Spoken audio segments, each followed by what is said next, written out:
Je me nomme Cheikh Salla Ndiaye. Je suis originaire de la famille de Serigne Darou Assane Ndiaye, que les Mourites connaissent bien. Serigne Darou Assane Ndiaye, il était cheikh de Serigne Touba. Je suis donc fils de Serigne Cheikh Ndiaye Abdou Razak.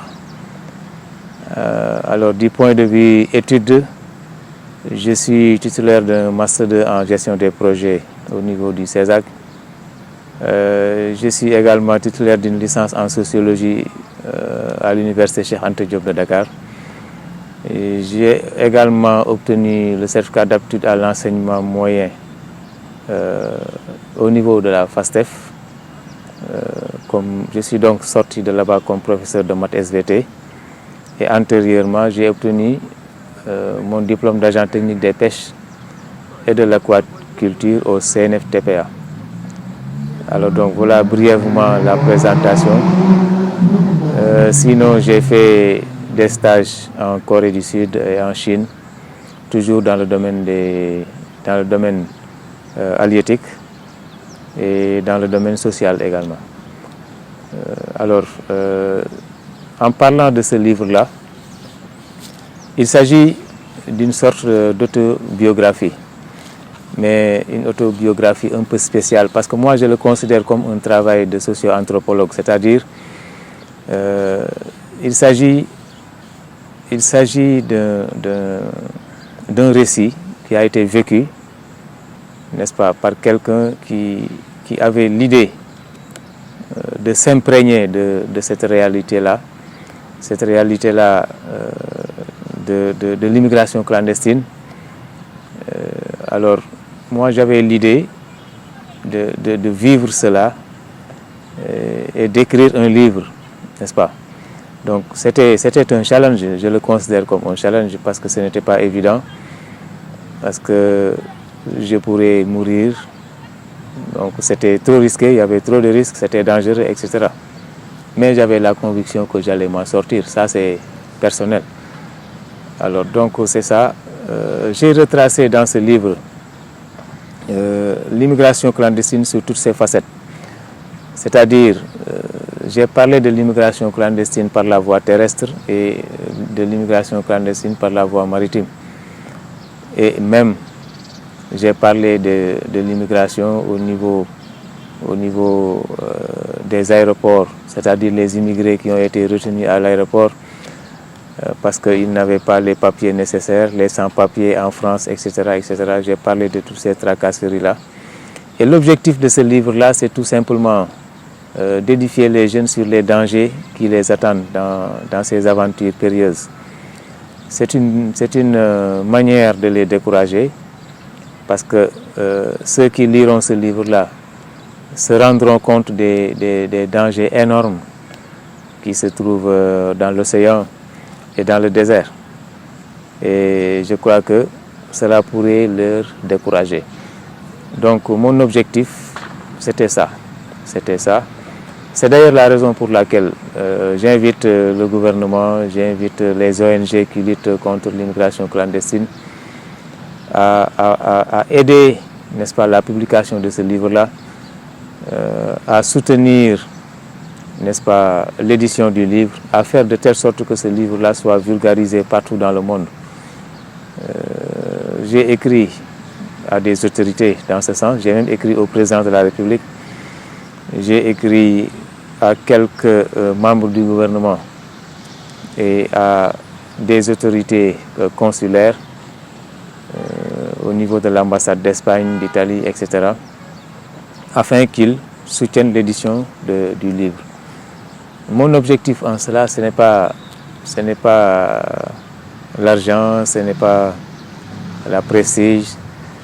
L'objectif, c'est tout simplement que les jeunes lisent ce livre, que ce livre soit vulgarisé partout, que les gens comprennent ce qui se passe réellement dans ces pirogues ou dans le désert, etc. Et de les décourager, c'est ça l'objectif. Alors, je remercie le bon Dieu de m'avoir permis de publier mon premier roman. Il s'agit de mon premier roman parce que j'ai toujours rêvé d'être écrivain. Parce que je me dis que l'écrivain, c'est un artiste. C'est quelqu'un qui extériorise ses sentiments, c'est quelqu'un qui, à travers ses écritures, fait passer un message, n'est-ce pas, un message sensoriel, donc un message très profond. Moi, je me dis que ce que je ressens en tant que personne ordinaire, des fois je ressens des choses très profondes que je n'arrive pas à extérioriser par la parole, n'est-ce pas? Des fois, je médite, n'est-ce pas? J'ai des inspirations.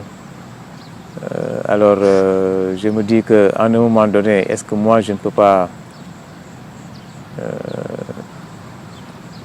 communiquer, n'est-ce pas, à travers les livres, essayer de faire ressortir ce que je ressens, même si je n'arrive pas je n'arrive pas à ressortir ça totalement, n'est-ce pas? J'aurais au moins ressorti quelque chose au bénéfice des lecteurs.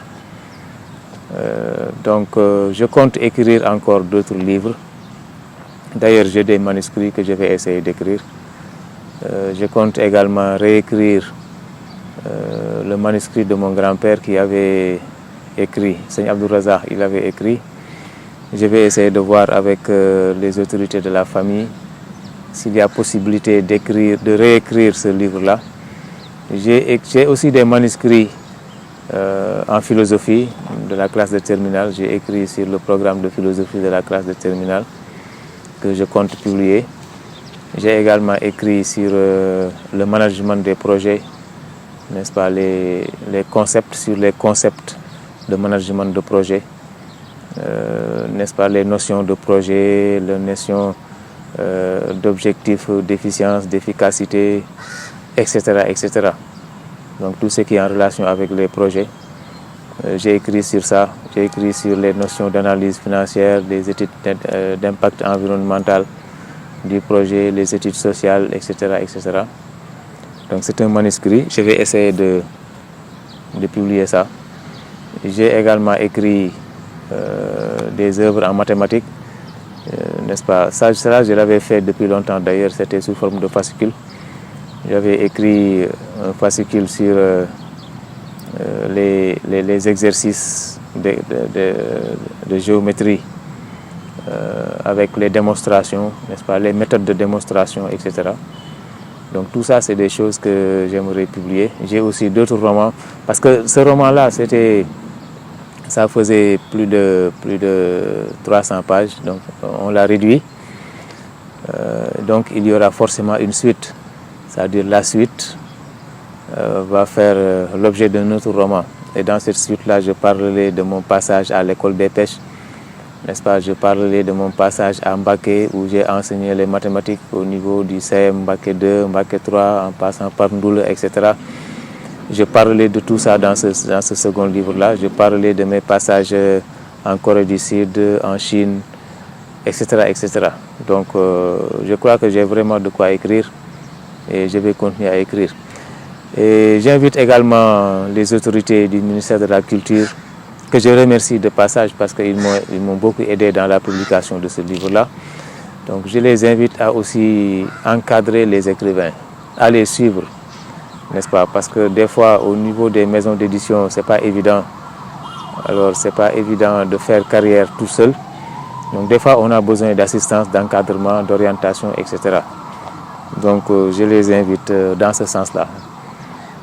Et encore une fois, j'invite les autorités, à commencer par le président de la République, par les membres du gouvernement, n'est-ce pas, les collègues professeurs, tout le monde, n'est-ce pas, à soutenir vraiment ce roman-là. Donc c'est leur roman et je crois qu'ils vont entendre le message et qu'ils vont réagir. Voilà.